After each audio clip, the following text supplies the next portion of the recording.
Hello, everyone. Jason Hagholm here, and it's another edition of Jason and the Gentleman. And as always, to do this show, I'm doing it with the gentleman of mixed martial arts, the gentleman Josh Hill, who is inside the Bellator Bubble quarantining as he's got his big fight against Raufeon Stots this Friday. The feature prelim, Josh.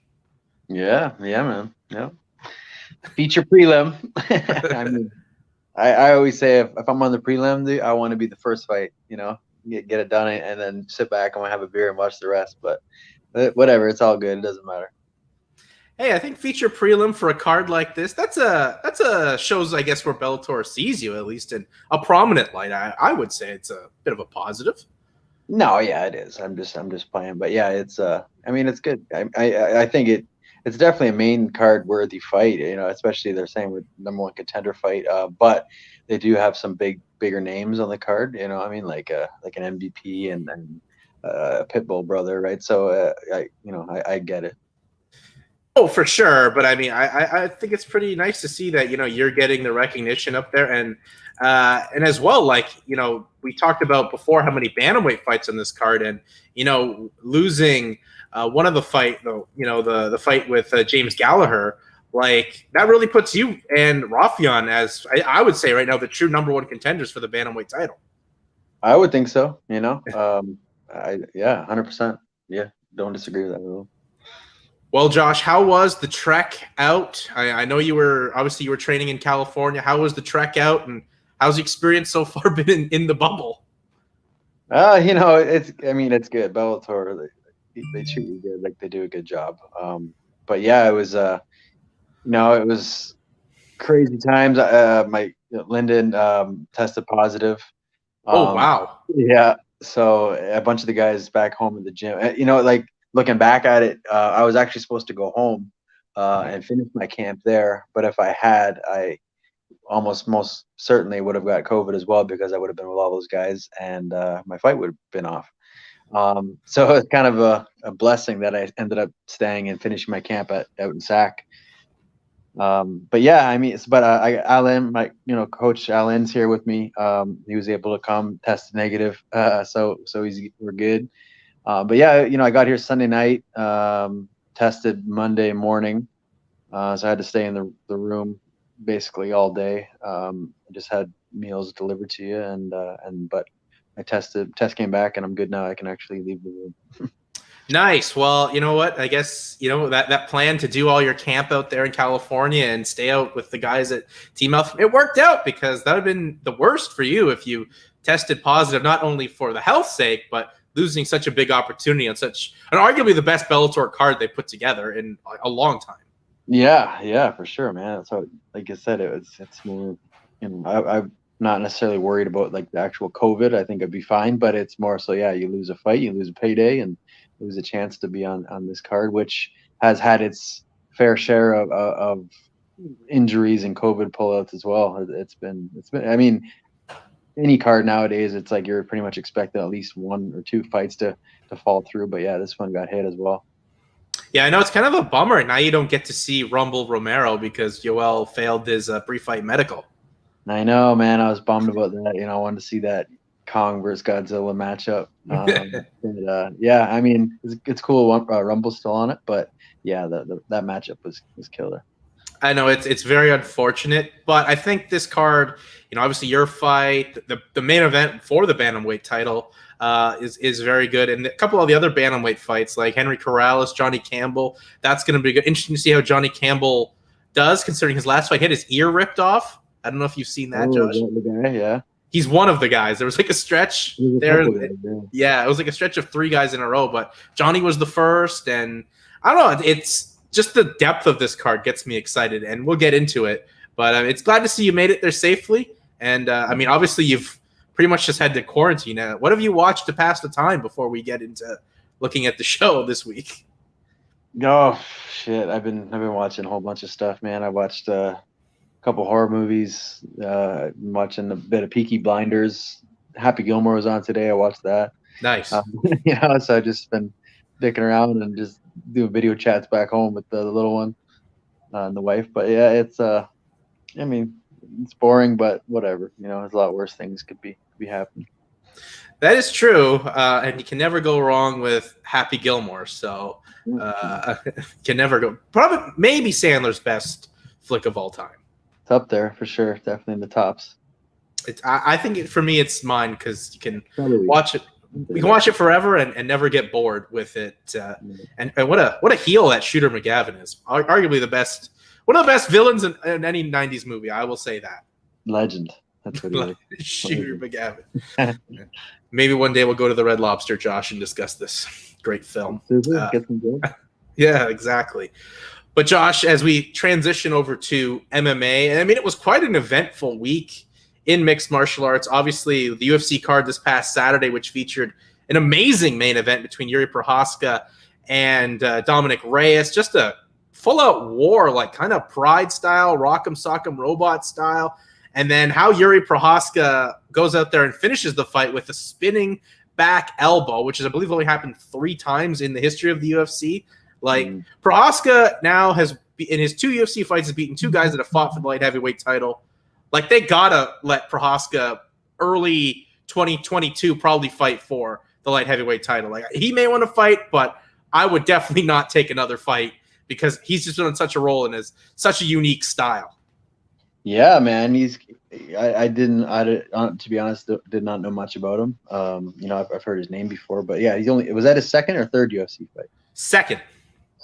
So second fight. I mean, no wonder if you didn't see one fight, you wouldn't know who he is. But second fight, and I guess it goes to show you that division as far as contenders is not deep. But that being said, that guy did look really good. You know what I mean?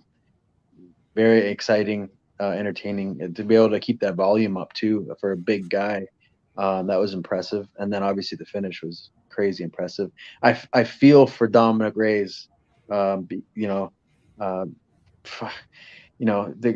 from, in my opinion, won the title. Mm-hmm. You know what I mean? So just think of it like you talk about, people talk about judging, how judging ruins everything. Judging fucked up this guy's career, because if those judge had swung that vote, to which I think and a lot of people think Dominic won, that his life would have changed forever.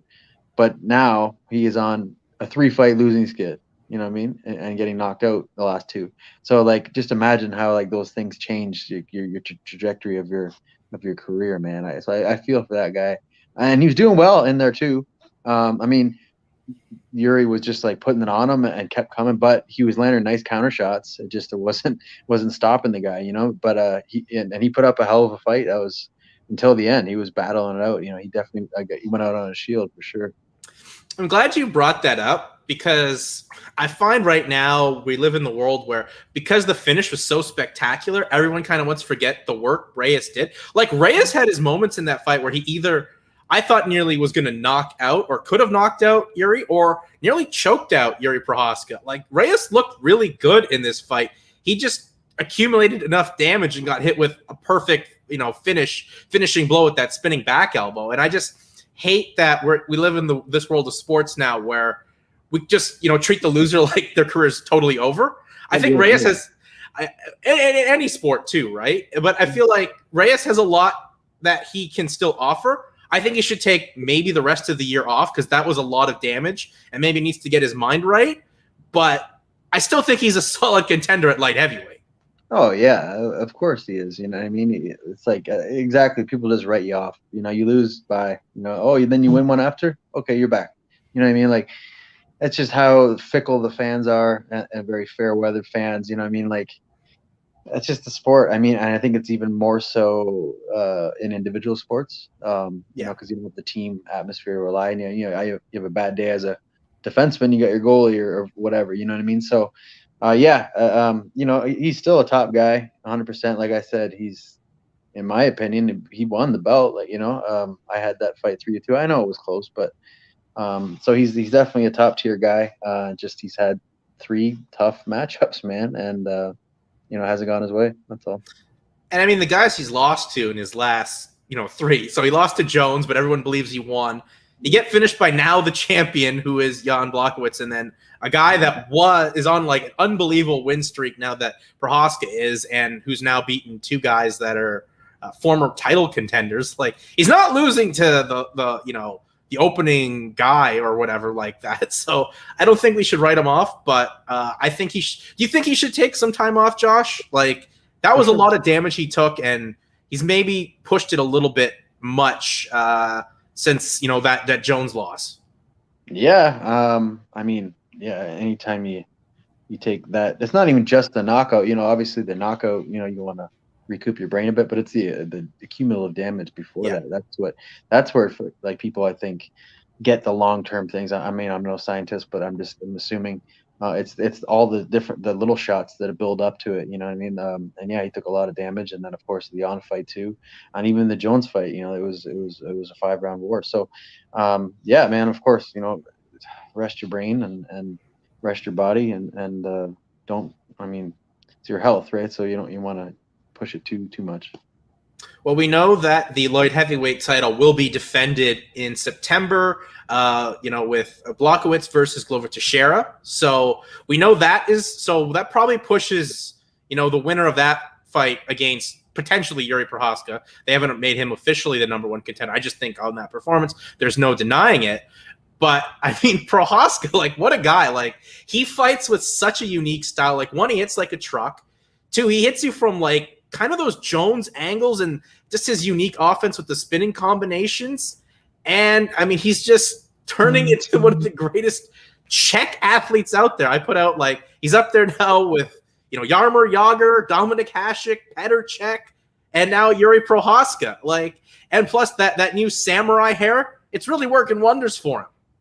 Yeah, that hair is that's some crazy shit right there. Looked like some like Street Fighter. But yeah, hey man, he's definitely like a breakout star right now. Just see if he can continue the train, and just from the listening to him speak too, he seems like he's like a martial artist. You know what I mean? Like, he's very humble and respectful, and so that's pretty cool. I like that. You know what I like about it too is he's coming from Ryzen and beating like top level UFC guys, putting to the myth that if you fight in another organization, especially coming from a Japanese organization where they haven't had the best track record, like, he's just putting that to bed right now and potentially could fight for a title in the new year. Yeah. Fuck, that's good for him. I don't really see who else besides Glover is really in contendership. Nobody. Yeah, the other people they were talking about was like Anthony Smith, but I mean, he's still, I feel, like a fight or two away from that type of opportunity. Yeah, I wouldn't say just, yeah, I know he just got to win. Although, I mean, he did look good, and I like Anthony Smith, but it wasn't like, it wasn't a definitive like, oh yeah, he stopped him. Like, I mean, I guess he did. He threw the kick. He did it. So power to him. But yeah, I just don't see that as being like a title shot. And I guess, the last thing on Jiri is he seems like he still wants to fight, but when you're that close and having that performance, like, how hard is it to kind of keep yourself out from fighting? Or do you just, do what's best for you and wanting the fight, even though there's a huge risk in that now? Yeah, there's a huge risk for sure. I mean, you get another payday out of it, which is important. But yeah, it's a risk. You've seen what happened with some people if they do that, right, and they lose, and then their shot's gone, and they got to win 2-3 more to get that back, right, which is another year. So it's hard to say, but but then you don't want to sit out of the cage for too long either. You know what I mean? And then what if something happens to the champ and he gets injured or something? Then he's out for a long time, and then you've been waiting, and so I don't know. It's a tough call. I don't know what I don't know what the numbers are either. Maybe you get more if you wait. It might be worth it, right? But who knows? Yeah, the only other example is Joanna Calderwood, where she last year was like gonna get the next opportunity at Valentina Shevchenko for the women's flyweight, then lost to Jennifer Maia, and then Maia got the title shot. So there's that risk where whoever beats you then leapfrogs you and gets that opportunity, and the bigger payday, the bigger marketing, the bigger shine on your career. But I think if I'm his management or whatever, I keep him out, because I mean, what a way to put your career on pause. A spinning back elbow finish. I know it's tough, but I just think also the timing doesn't work out. Like, Jan and Glover are just going to, have a big type of slugfest and lay some damage on each other. And that's September, and the calendar doesn't really work out to maybe get it in December unless it's like a super quick finish. Yeah, and then you got to wait to September to see that, right? And we're only in start of May, right? So it's a long time away, man. So I don't know. It's a tough call unless they make a number one contender fight. The UFC does it and says, you're going to fight Anthony Smith. Whoever wins gets a bout or something like that, right? So that could happen too. Well, I thought this card, Josh, was pretty entertaining. We had a lot of decisions to start, but there were a couple really interesting fights. I think, obviously, the co-main event as well, Giga Chikadze with the body kick on Cub Swanson. Hate to see it happen to Cub, but Giga's one of the best prospects out there at 145. Yeah, dude. I mean, those toes right to the liver. You know what I mean? You just hear it, and yeah, that sucks. Getting that liver shot that like paralyzes you, and just kind of stops your body. I've never been hit there. You don't really know what it feels like. But yeah, if you get a good one there, especially like when he digs the toes in like he does, and the guy's a great kicker. So, and Cub's tough as hell. So I mean, it's that's a huge win. Yeah, great win for Giga. I mean, that was the perfect Boss Rutan liver kick, right? Like just perfect, right to the liver, dropping him. And you mentioned earlier judging messing up Dominick Reyes' career. We had probably the biggest robbery of the year in the TJ Brown Kai Kamaka fight. I don't know if you saw that one, but so I thought Kamaka at least won 29-28. I saw one judge have 30-27, which I wouldn't even disagree. But I have no idea how Brown won that fight, considering he got dropped in the second round. And if anything, Kai lost the third, but Kai was putting the pressure on him and landing the more damaging shots. And judging rears its head again, Josh. Yeah, I mean, I watched the fight, but I didn't pay enough attention to it to like really go into detail of if it's a robbery. From what I've seen, I like you could definitely argue the other guy won. I wouldn't call it like a robbery, like, oh my god, I mean, from what I've seen, I gotta have to watch it again. I don't really remember it a whole lot. I was kind of like talking to somebody as I was watching it. So it was, but I mean that I just think. Maybe because that guy was just like fighting from every single position possible. You know what I mean? Like, and he didn't stop throwing even from his back. So, I mean, you could still argue that Kai definitely should have got the nod, but I just think the activity of the other guy helped him get the nod. Well, his management's already appealing the decision to, wherever you need to go to the appeal, I guess the commission or whatever. So they feel it was that much of a robbery. And I think, there's been some bad decisions this year or some weird scorecards. I think on the PFL we saw like a 28-27 card, which I don't even know how you get that. But I think for me, this one was a big robbery just for like you drop a guy in the second round, you're putting the pressure on, and I think you're landing the more damaging shots. And as we've found out, damage is like the number one criteria for what the judges are scoring. So is it though? It seems to be that way. Like, I mean, Jan got like 2 10-8 rounds from some judges for, I guess, landing big shots against Izzy back when they fought. So, I mean, that seems to be the main criteria right now for the judges. And if that's what everyone's going off of, I don't know. I just felt bad for Kai because that one felt to me like, yeah, he did get a little ripped off. Yeah. I mean, anytime a guy gets hosed like that, it sucks, man, because it's that's why I'm very much in favor for flat rate purses. None of this like show and win stuff that we're still getting. You know what I mean?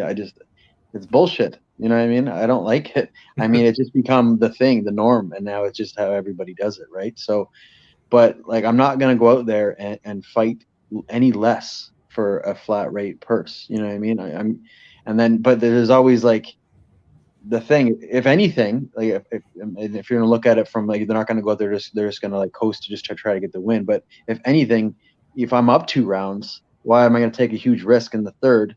You know what I mean? Because I know we're gonna just stay safe and I get all my money. You know what I mean? So I'm all for just a flat rate fight purse because I know 100% what I'm getting, win, lose, or draw. I'm still going out there. I'm going to win. That's what I'm coming to do. That's what I train for. And yes, and because the judge can ruin that shit. You know what I mean? Like one bad call like that, there goes half your money. There goes a win. You know, and it just screws up your career.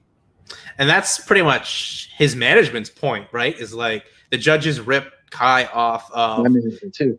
Yeah, exactly. I was going to say your management as well. So, like, ripped off Kai of some big money, and you know, I thought this fight at least could have maybe got a performance of the night, or You didn't get anything. No. Well, I mean, Jiri Prochazka, he made $100,000.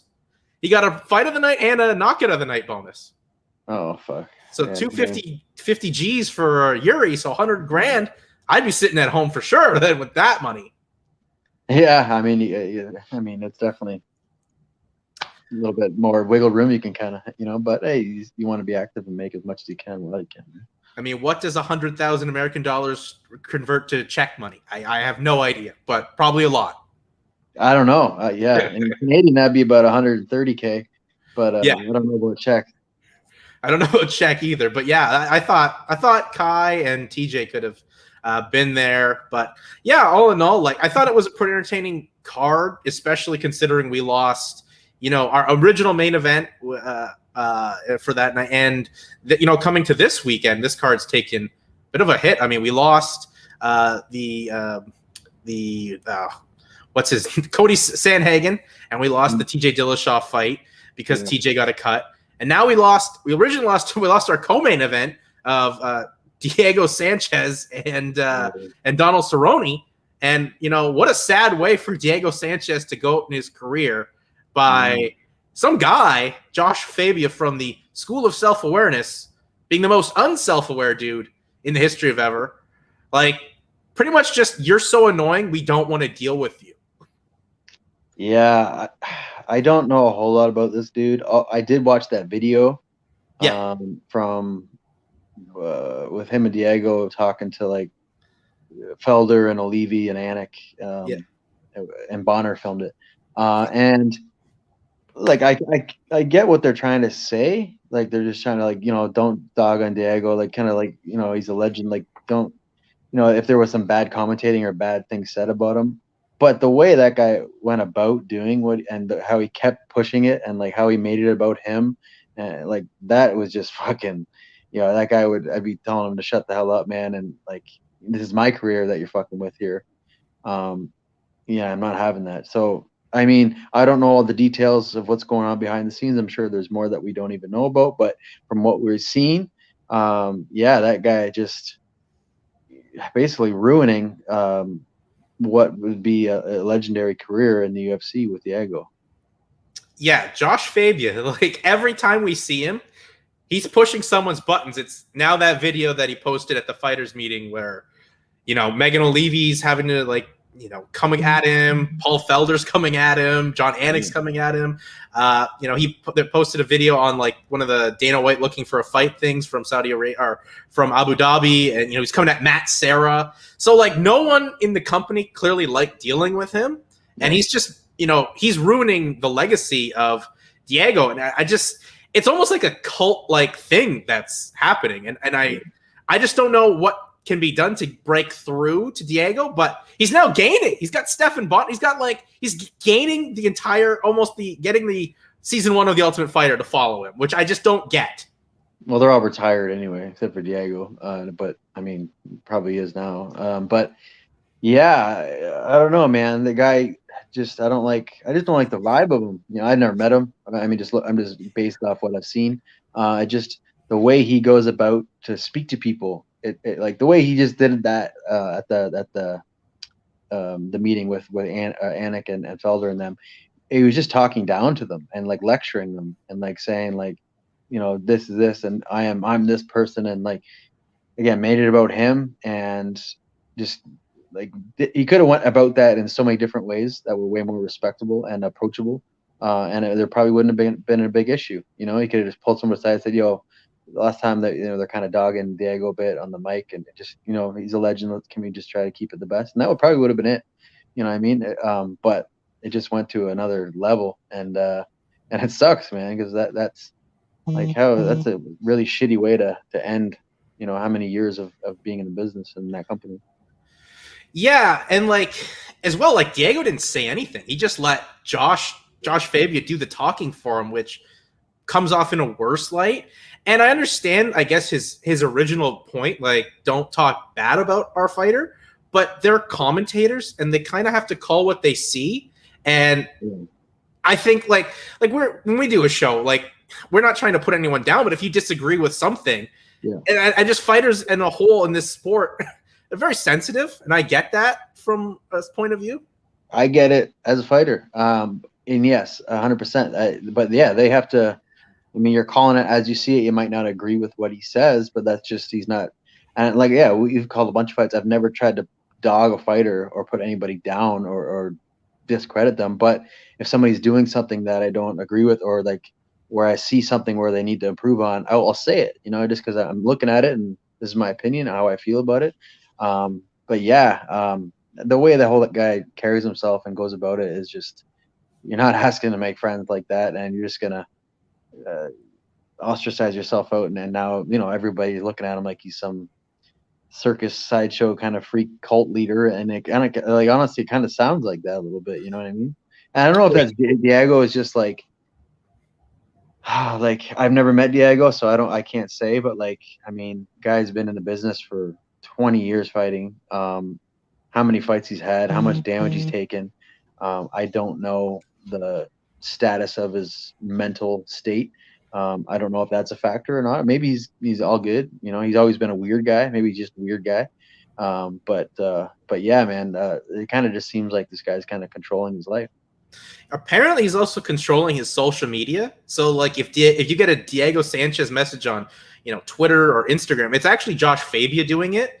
So he's got full control of this guy's life, both his finances too, probably as well. And I think like the UFC was willing to give Diego something, because I know Dana respects all those guys that were on Tough One because the success of the sport. But and Fabia's like, you know, he's coming at people. There's this video of him at the Performance Center training with guys with a knife in the cage. Like, he's really out there. And for a guy that's from the school of self-awareness, he couldn't be less self-aware. Yeah, it sounds like a McDojo thing. You know what I mean? You see all these, like, I've never like dude, see all the Krav Maga stuff, and some stuff works and it's legit, you know, but some of it is just baloney, man. And you see these people and the way they're like, it's choreographed dance fighting basically, and or just like doing whatever your master or your sensei says, you know what I mean? So a lot of it's just bullshit. I've never seen any of his stuff, so I don't know for sure, but it sounds like it's up that street. Yeah, he's an odd individual, and it's sad to see Diego Sanchez go out like this, though he still seems like he wants to fight, and you know he's going to get an offer from some promotion or bare knuckle or something like that. Yeah, I could see him doing like a bare knuckle or something like that. You know, I don't know, man. I don't know if Bellator or PFL would touch him. Maybe somewhere, maybe like a Ryzen. Maybe. But the thing that with now Diego is you get Josh Fabia, and like, do you want that headache? Yeah, I know that's baggage, right? And if people are hating on this guy, like, you're not going to want Diego because of what it comes with. No, exactly. So I don't know. I feel bad that we lost that. I was really looking forward to that fight, but now we have Cowboy Cerrone back on the card for this week. So I mean, stepping in on short notice is Alex Moreno. Main event now is Marina Rodriguez, Michelle Waterson. So Michelle Waterson saving another card like within 2 years. So she did it with Joanna lost an opponent, then she stepped in to take on Joanna in Orlando back at the end of 2019. So she does it again, but yeah, I mean, I don't know, just this. It sucks that we lost some of these cards. This card fell apart, but UFC's doing whatever they can to like tape it up with duct tape and whatnot. Yeah, that's what I was saying. Like, all these cards now, they're taking hits after hits, and whether it's just, you know, injuries, like that always happens, right? That's always been part, but COVID just added another level to it, and you're just seeing so many. Well, he got COVID, or he's with people, his corners got COVID, or whatever the case, and it just adds another layer of fight cancellations. The good thing I will say, it's a good thing we lose fights due to injury, but the trend seems to be more injury related now. Yeah. Like towards the end of the year last year, it was like holy crap, all these COVID cancellations, COVID protocols. But like, you know, TJ Dillashaw's out because he got a cut. Nate Diaz is now out of the co-main event for 253. It'll be at 254 because he's hurt. So at least it's kind of the normal form of fight cancellations with injuries instead of COVID rearing its head. Not that it won't again, but seems to be a much little less than it was, you know, 4 months ago. Yeah, and hopefully it continues that trend. Yes, hopefully. I mean, this country though, not in the right way, but leave that for another day. But Josh, let's transition over here to your card, Bellator 258. I mean, this is clearly one of the best Bellator cards of all time. Yeah, it's a good one. It sucks that they lost a lot of them, like the you know, some of the, like obviously with Romero gone and Gallagher missed. Yeah. That was another good one, right? And then, you know, I think Henry Corrales, I think he was supposed to fight Keith Lee originally. Lee got hurt, and Eric Perez was supposed to fight Brian Moore, but Moore pulled out. So there has been a lot of fight switch ups and stuff. But overall, it's still a very good card. Yeah, actually, Brian Moore tested positive for COVID, so you know, I guess that trend does continue. But yeah, like, you know what? Even though they lost some of those fights, they still kept some of those guys on the card, were able to get, you know, formidable opponents. I mean, obviously losing Romero and Johnson, that's a huge blow, but I mean, maybe Bellator can ride out, you know, for Jose Augusto Azevedo, kind of go full Daniel Cormier in the Strikeforce Heavyweight Grand Prix. Yeah, I mean, you never know, right? The underdog, the kind of the no name person, not a big name like the other guys. Dark horse, you never know what to expect. Could be an upset. Could be, but have you seen the pictures of Anthony Johnson? This guy is in tremendous shape right now. I seen him downstairs when we were doing signings, and he looks jacked. He looks cut though too, like solid shape. Can't believe this guy's been everywhere, every weight class. Can't believe this man was a welterweight to start his career. I know, man. That's crazy. Weight, but much people bet. Yeah, it's gonna be great to see him back, though. I mean, can't believe the UFC decided to pass on signing him, and then, you know, Bellator, right place, right time, and I think Bellator is the perfect place for him to, you know, resurge his career. Yeah, I mean, they got a good division with some good matchups for him. I mean, the Romero one would have been amazing, but yeah, like it could still happen down the road. You know, we'll see what happens with this. Hopefully, it does happen. I mean, obviously, if Johnson loses, then you can probably make it. But if he wins, he obviously has to be in this tournament for the foreseeable rest of the year to whenever it ends up ending, because, you know, these things tend to drag out a little bit. Yeah. I'm assuming it'll probably end possibly the end of the year, maybe.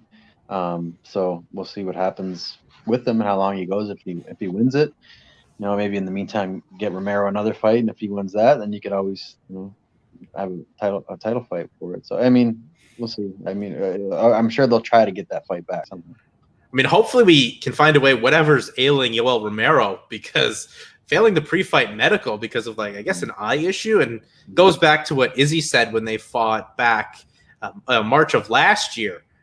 So he was saying there was something going on with his eye, and he noticed it. And obviously the commission here there in Connecticut noticed it too, because he didn't get his proper paperwork, and he's now not on the card. So hopefully that gets taken care of. First of all, that's the most important thing, is Yoel's health is right before we can even think about, you know, a Rumble Johnson fight or anything like that.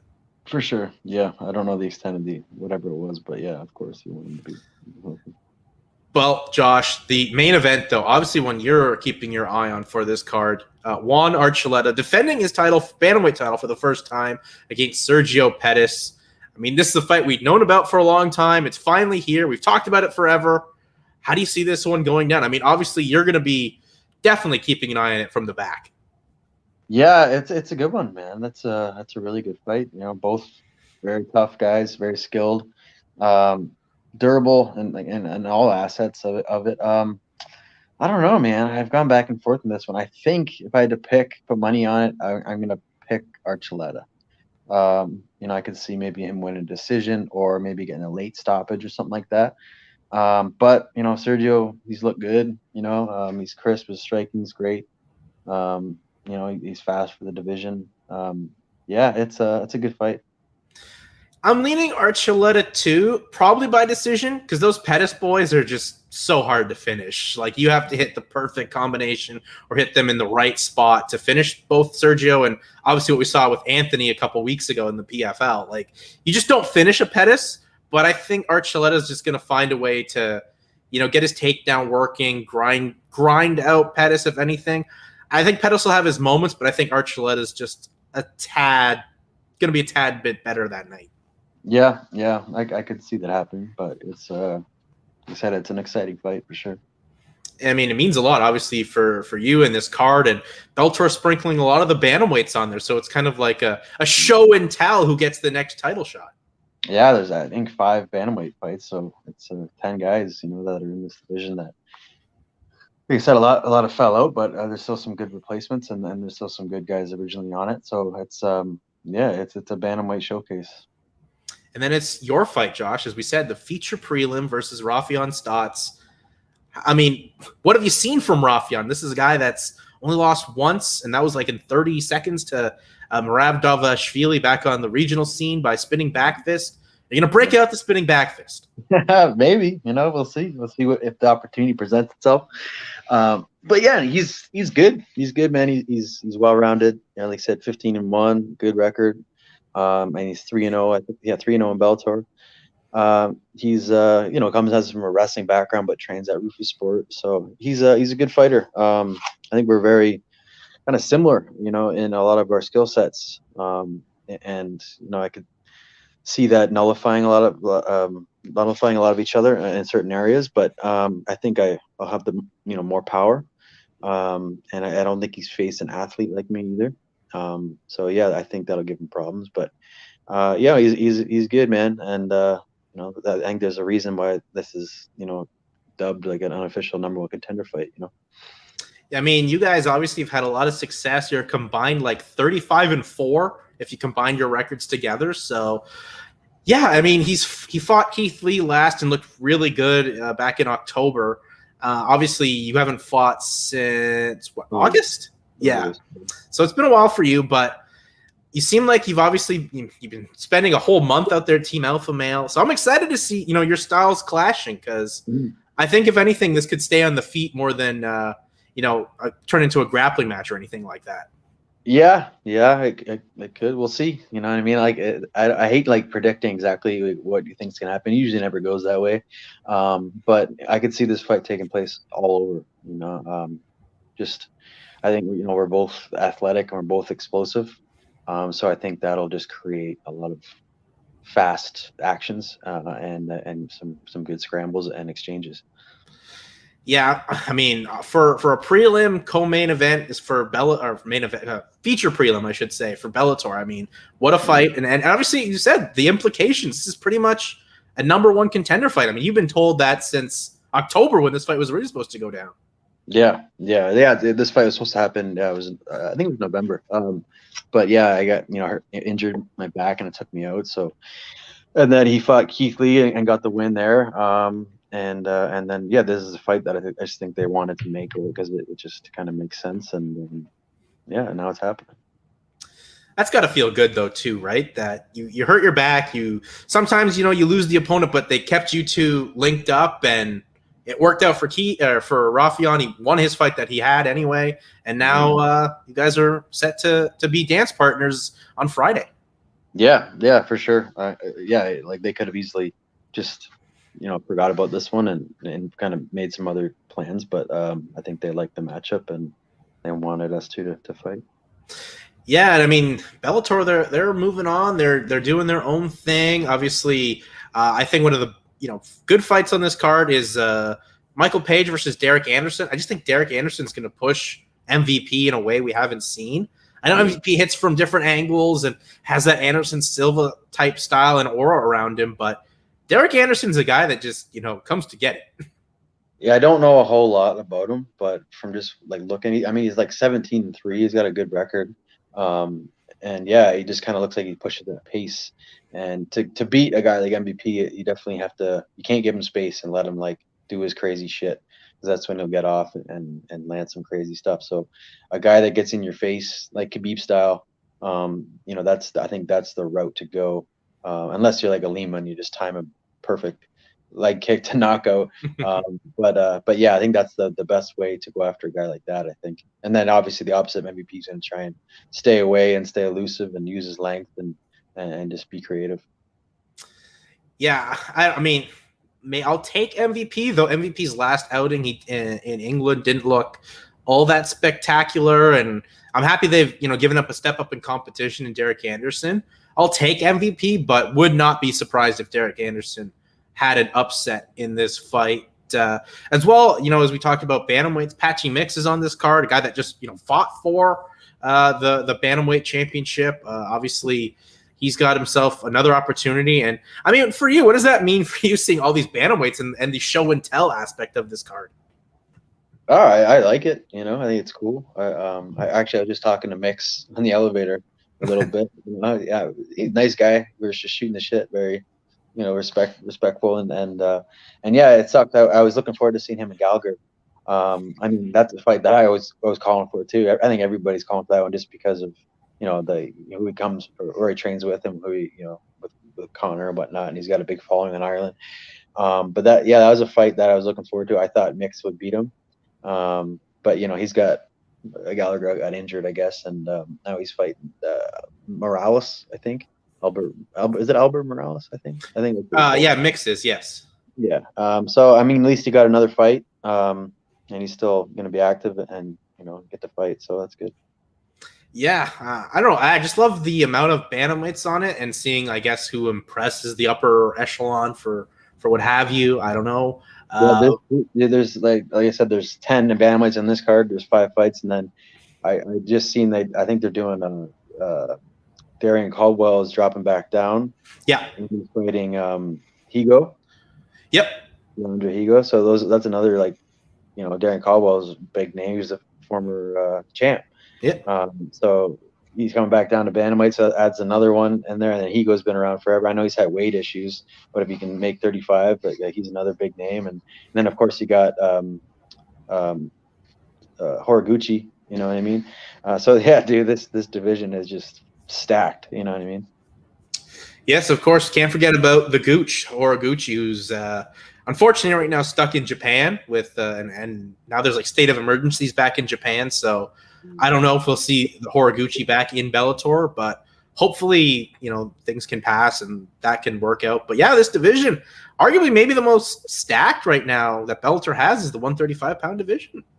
I think so, 100%. Yeah, and that's not just a bias, obviously, because I'm one of them, but yeah, I think their deepest division's bantamweight. And Bellator is already kind of setting the lineup a little bit. They have this card May 21st with Cyborg defending her women's featherweight, and then I just saw June 11th Douglas Lima defends his welterweight title. So I mean, Bellator's at least giving you a reason to tune into Showtime with the 3 title fights. Yeah, it's good. They said that they're doing I think 2 to 3 shows a month for the rest of the year. So they're kicking it off. That's awesome. Yeah, I mean, 2 in May, and I assuming if they do another one in June, they will announce that when it gets closer to. Yeah. But I mean, I love the idea of just the 3 title fights, a title fight. I mean, a fight doesn't necessarily draw, but hopefully Showtime can get the marketing continuing to roll and what have you, because the 2 other title fights, obviously Cyborg's a big attraction for her, longevity, is obviously one of the best women's fighters of all time, and Douglas Lima is arguably one of the top welterweights in the world. Yeah, for sure. I mean, I love watching Lima fight. I think he's ranked literally right up there. I think he would be, I would love to see him and Usman go. That would be an awesome one. That'd be amazing. Yeah. So yeah, those are 2, big names and exciting fights. Yeah, he's taking on Yaroslav Arnasov. He's 26-0 or something. Yeah, 25-0. 25-0, yeah. So, and obviously undefeated and some of the guys he's beaten in Bellator too, like Gerald Harris, Ed Ruth. He just got a split decision against Logan Storley, who's on your card this Friday and was one of their up-and-coming prospects. So, it's a good opportunity, and I just like the marketing and the thinking behind it. And Obviously, the tournament will continue going into the fall, so there's at least a good pathway for Bellator going towards the end of this year. Yeah, I think you'll see obviously more fights and more cards added, and then also you still have your second round of your light heavyweight titles to put in there too. Probably be I would imagine, late summer or something like that, and then maybe the finals at the end of the year. Yeah, and of course you have Pitbull. You got to defend his featherweight title too, so that'll be must watch for sure. I mean, Bellator. It's nice to see Bellator back, and it's a fun week too because you have PFL on Thursday, Bellator Friday, and a UFC card on Saturday. And I mean, PFL, they've been putting on a good product as well, Josh. Yeah, they have, man. I like the shows. I like what they do. I like the concept and how it goes and the season, thing. Yeah, it was. I'm a fan. It's great to see Rory McDonald go in there and just put work on. Obviously, that wasn't supposed to be Curtis Millender wasn't supposed to be the original opponent, but he made the most out of a rough situation and fighting the much more tactical styles. He's leaving the brawling Rory at home and just doing what he needs to do to get the victory. Well, I mean, it's smart, I mean, especially in that, because you have to fight again in 2 months. So you don't want to break your hand or get cut up or get really injured, right? Because you got to be ready to go in 8 weeks or whatever it is. So, yeah, of course, you get in there and be smart and be tactical and not just get caught into a brawl and get your points and try to get out of there with no. I mean, you try to do that always, but sometimes you do get lured into a bit of a brawl or slugfest. But he did great, man. He did. He also seems like he's reinvigorated himself and remotivated to fight. And I mean, that's got to be the hardest thing because I know you've gone through the thought in your head of giving it up and other things come into your mind, but he seems like he's put all that behind him and he's now really remotivated to fight and make a splash with PFL. Yeah, it probably has something to do with the new home too, right? He went from the UFC where things were kind of I guess played out for him. And then he went to Bellator where I guess things were kind of played out for him. Now he's got a new home. So, hopefully, he wins the season and makes $1 million. And then you can actually, if he was questioning retirement, it'd be definitely better to do it with $1 million check than just a regular fight, with just a regular purse. Plus, he's got the best of both worlds where he moved up from Montreal training at Sanford, and he had Faraz in the corner. So he's getting the TriStar Sanford, mix, and those are some of the best gyms in the world. His Quebec is on fire right now, and I'm sure they're having the same problems with just like Ontario, right, with all the bullshit. So it's a good move for him to go somewhere else, and then of course he had to bring his coach. It's great. And I mean, Ray Cooper III, who's their champion, he looked great as well. Didn't get the vicious knockout, but hey, Ray Cooper proves he's got it all. He got a quick first round submission. Yeah, that he's good, man. Usually, more so banger, look like got heavy knockout power, and that's what he's known for. But yeah, mixing it up and showing all his skill set. And I mean, with the light heavyweight side, they had a lot of the ex-UFC guys look really good. Shoeface Antonio Carlos Jr. looked great. Did you see the Emiliano Sordi Chris Camozzi fight? I mean, you want to talk about Rock'em Sock'em, bro. Oh man, this was a back and forth Rock'em Sock'em fight where Camozzi hurt Sordi for a little bit of that fight, but Sordi was able to turn the tide. And Chris Camozzi's, I think, a sleeper in that light heavyweight tournament. A guy with UFC experience, glory kickboxing experience, and if he fights anyone other than the guy that just won the tournament in 2019, he probably gets 6 or 5 points. Oh yeah. I mean, he's been around, right? So, but yeah, I missed that one, unfortunately.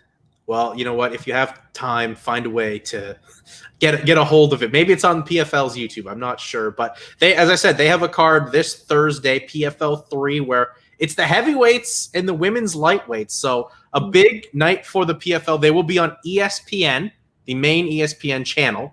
So the debut of Fabricio Verdum and the return of Kayla Harrison. Yeah, Kayla Harrison.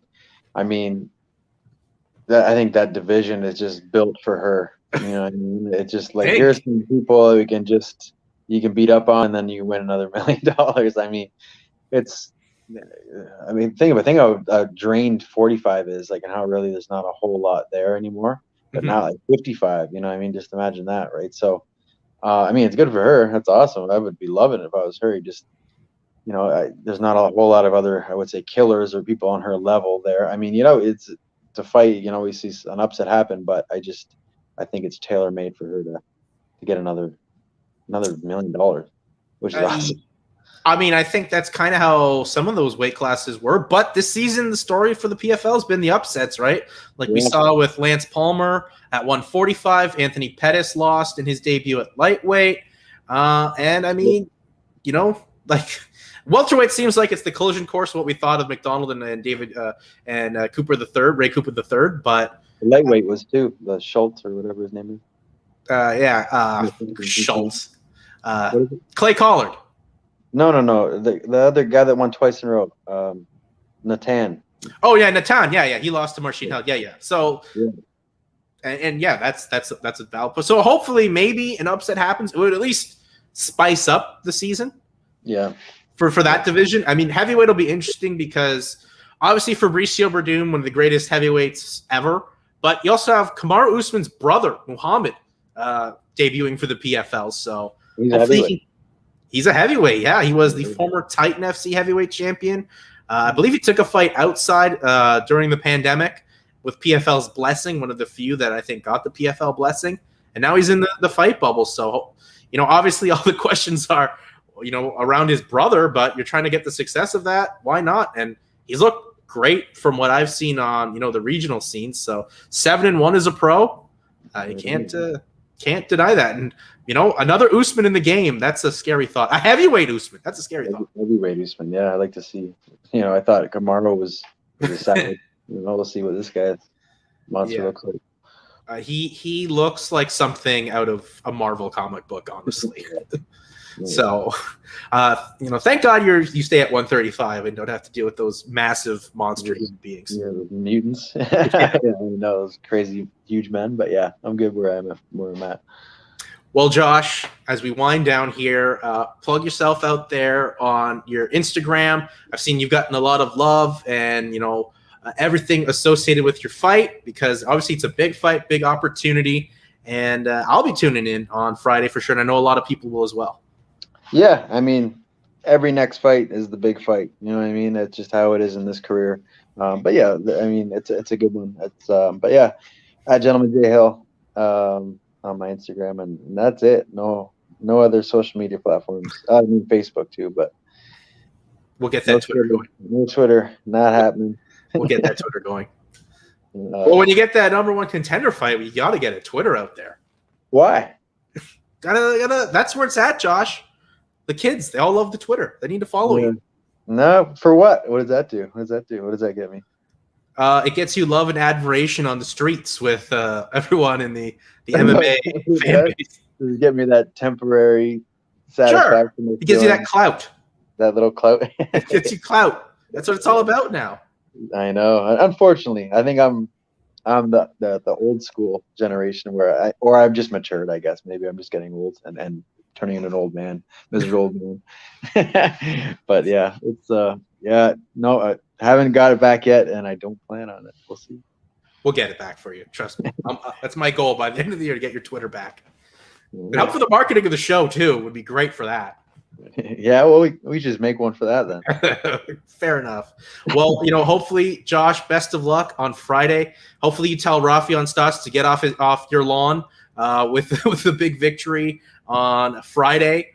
We'll talk again. Wishing you the best of luck and a safe return home because you get to go see the wife and kids after this. So that's, I guess, the big light at the end of the tunnel. Win, lose, or draw. Thanks, man. Yeah, absolutely. That's I'm missing them like crazy. So I can't wait, man. That's soon. So obviously I'm looking forward to the fight, but getting home is big. Yeah, welcome back to Canada. Yeah, I'm not looking forward to that. I wish we were, I was meeting them on an island somewhere or something, but.